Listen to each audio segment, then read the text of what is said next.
Hello, I'm Kath from kathleenrob.com, and thank you so much for joining me today in this video, blog post, vlog, podcast, whatever it turns out to be, which is about when you can't get to sleep.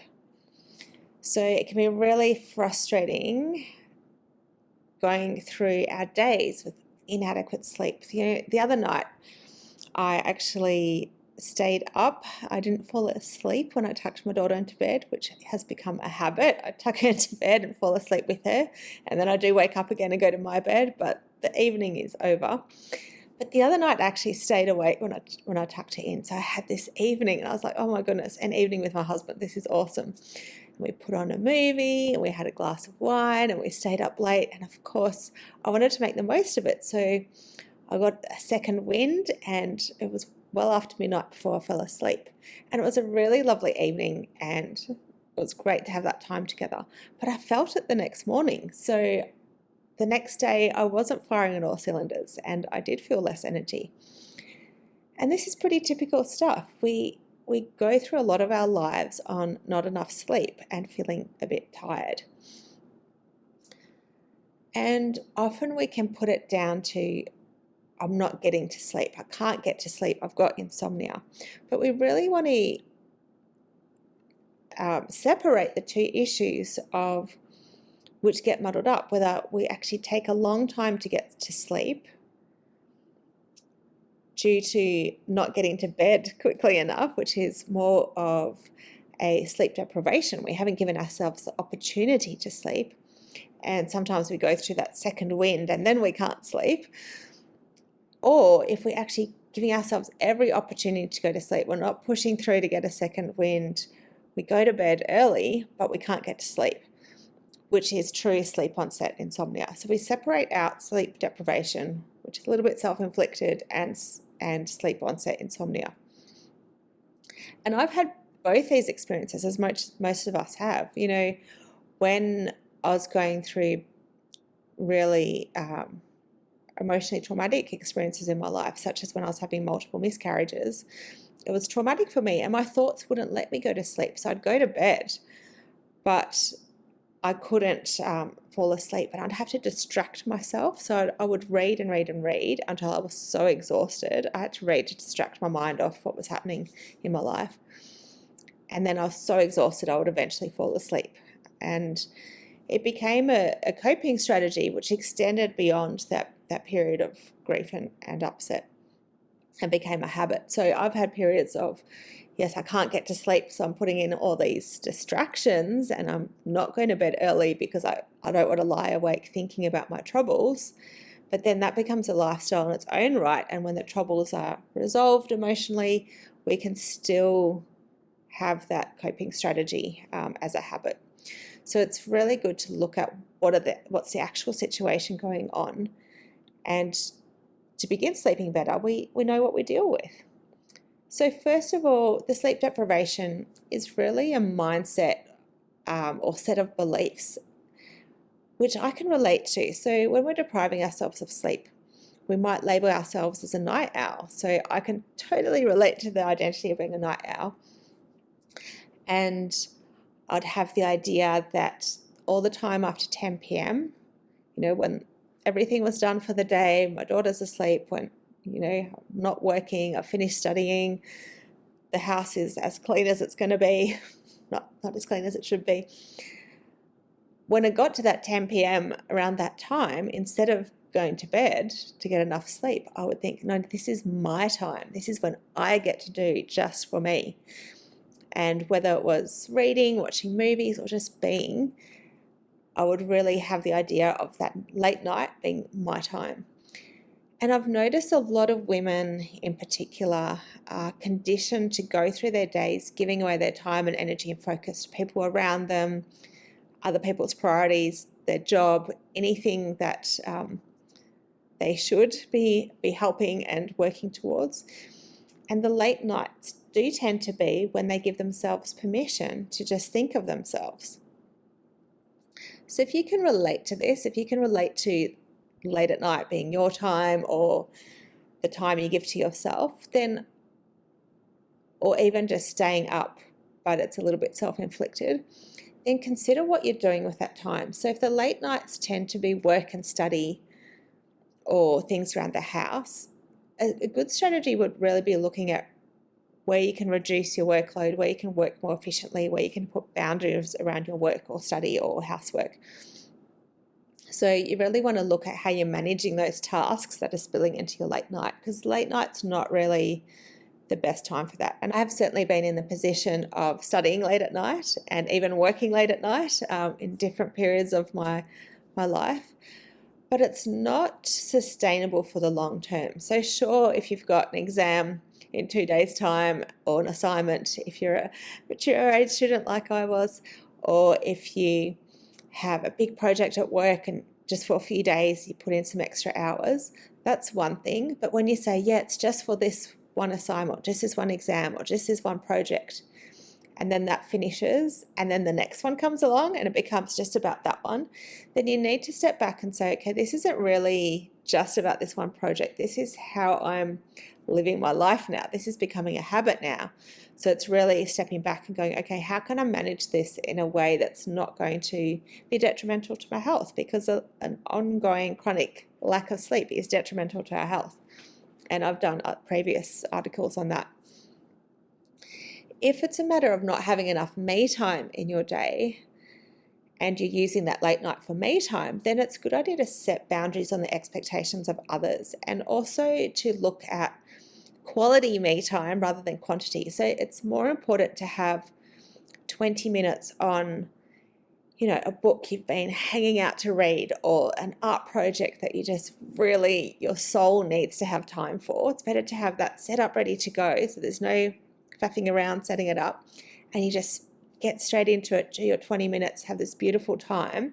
That's of a much better fulfilling nature than sitting there lifelessly on the couch scrolling social media for 2 hours and not watching something on TV. So consider giving yourself permission to say no to others' expectations and others' demands on your time, and create opportunities throughout your day as well. Even if it's 5 minutes, it could be just reading one paragraph or one page of the book you're reading as a quick little break from work. It could be just enjoying a coffee break or a tea break and taking some deep breaths. It could be having a project that you do when you, for example, heaps of people have a knitting project on the go, or that kind of portable art project, and they can take it on the train for their commute and sit there knitting the whole way into work, which is awesome. So having ways to think about what really feeds your soul and finding little ways to just pop them throughout your day, even in tiny bite-sized pieces. And then sure, have a bit of time in the night, which is, I'm all about me time, but have it in a way that you're not robbing Peter to pay Paul and robbing your sleep to pay your me time. You want to have a balance of both me time and good quality sleep. So the second thing is, if it is sleep onset insomnia, so struggling to get to sleep, even when you give yourself time to sleep and you're going to bed at a reasonable time, it can be part of other conditions such as a chronic pain condition, depression, metabolic syndrome. So there's heaps and heaps of conditions where part of the picture is trouble sleeping. So it's worth discussing those conditions with your healthcare practitioner, such as a naturopath or your doctor or whichever healthcare practitioners you are seeing, and make sure that all those health issues going on in your life are being addressed as well as they can be. And besides managing your health issues and how they affect your getting to sleep, there's 3 other keys to addressing sleep onset insomnia. So the first one is reducing hyperarousal. And I'm not talking about that kind of arousal. I'm talking about the kind that interferes with sleep in a bad way. So the hyperarousal that interferes with sleep in a bad way is hyperarousal of the central nervous system, which is really about your brain. And that boils down to the stimulus that can either be a mental or emotional stimulus in nature. So this impacts us by increasing our cortisol, which is a stress hormone, changing our heart rate variability, amongst other things which suppress our ability to sleep. So it's actually changing us on a physiological level and impacting the physiology of our body that we need to just fall into sleep. So if you feel that your mind won't switch off when you lie down to sleep and your thoughts are just worrying, or you're worrying, it's likely that hyperarousal is an issue for you. So a good way around this is to implement an evening routine that reduces that arousal. So avoiding action movies and thrillers and working late at night and all those things that get you revved up. Something that you can do is a brain dump, which is grabbing a piece of paper or your technology and just simply writing everything in your brain onto that piece of paper, getting everything out of your mind. So that way you're not trying to remember things for the next day. You know it's taken care of and you know that paper's there if you need it. Now, often hyperarousal is due to emotional distress, like in my case when I was very emotionally distressed about my miscarriages.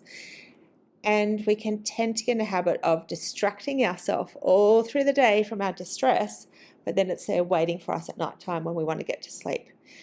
So ignoring our emotions is not working in this situation. So if this is what's happening for you, then it's really important to add some emotional tools to your tool belt.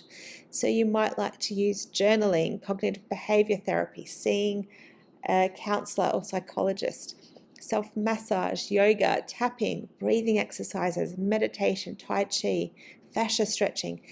There's heaps and heaps of tools out of there. And yes, emotional tools can involve physical aspects because we store our emotions in our body as well. And others work with the thoughts behind the emotions or the emotions themselves. So it's great to try a range of tools to see what resonates with you and try ones for your thoughts, your emotions, and your body as well to see what works the best. It's also really good if hyperarousal is an issue that you're dealing with, to eat a diet as clean and fresh as you can and choose foods close to how they are in nature. So if you read the packet of something and you don't recognize an ingredient, it's not directly from nature, then don't eat it, because if you don't recognize it, your body doesn't recognize it. And when we eat these processed foods, our body actually begins an inflammatory response, and inflammatory cytokines actually send messages to our adrenals that something's going wrong, and it gets our adrenals aroused. So we actually have a stress response to eating fake foods. So it's really important, if you do feel revved up at night, to eat as clean as possible.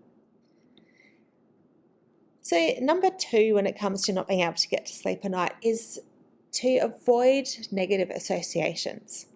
So everything we do on repeat forms neural pathways, and that's how habits are made. That's why habits seem to happen on autopilot without us thinking about it, because we've just established this routine for ourselves that doesn't require input anymore. Now, if we have a mental association of our bed with anything other than sleep, if we're associating our bed with lying awake, unable to sleep, stressing out, working in bed, scrolling and getting all stimulated by what's on social media, worrying all the time, if that's what our association with our bed is, even without realizing, then when we lie down, our conditioning to that is going to kick in, and that's what's going to happen again. So it becomes an association of, when I go to bed, I worry and I can't stop thinking, so then I start scrolling on my phone, and that's what happens for 2 hours. So what we want to do is to reduce that conditioning and disrupt the association. So this takes a little bit of discipline, because it is a habit now.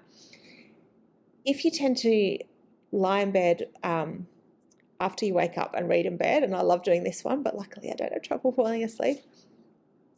If you're lazing about in bed in the morning, then you're giving yourself an association of being awake in bed. So start rewarding yourself for getting up and breaking that association between your bed and being awake. Likewise, if you're lying in bed, tossing and turning and not sleeping, get up and read or listen to some soothing music in a comfy chair under really dim red or yellow lights or candlelight until that next sleep wave comes, and then return to your bed. So that the association starts being built between sleepy and bed, not sleepless and bed. And the third thing is getting your circadian rhythm on track. Now, a lot of us are beginning to be more and more familiar with the fact that our body has hormonal rhythms throughout the day. And the key ones are the balance of cortisol, which is our stress hormone, and melatonin, which is a sleep quality hormone. Now, these tend to go in opposite directions. So when cortisol should be high in the morning, melatonin should be low because we finish our sleeping. And then cortisol needs to drop at night so we can get to sleep, we're not all revved up, and the melatonin needs to increase.